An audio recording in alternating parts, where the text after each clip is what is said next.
తమిళనాడు మాజీ CM DMK అధ్యక్షుడు MK Stalin సంచలన వ్యాఖ్యలు చేశారు. సీఎం విజయ్ నేతృత్వంలోని టీవీకే ప్రభుత్వం 3 నెలలకు మించి మనుగడ సాగించలేదన్నారు.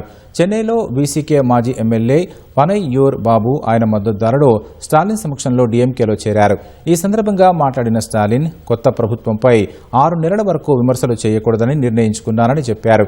అయితే తమిళనాడులో ప్రస్తుత పరిస్థితులు చూస్తుంటే మాట్లాడక తప్పట్లేదన్నారు. ఇప్పటికే చాలా మంది కొత్త ప్రభుత్వంపై విమర్శలు చేస్తున్నారని చెప్పారు. ఈ పరిణామాలను చూస్తుంటే టీవీకే ప్రభుత్వం కనీస 3 నెలలైనా ఉంటుందా అనే అనుమానం కలుగుతోందని స్టాలిన్ వ్యాఖ్యానించారు. 2024 లోక్సభ ఎన్నికల ఫలితాలు వెలువడిన నాటి నుంచే డీఎంకే 2026 అసెంబ్లీ ఎన్నికల కోసం క్షేత్రస్థాయిలో చర్యలు మొదలుపెట్టిందని వెల్లడించారు.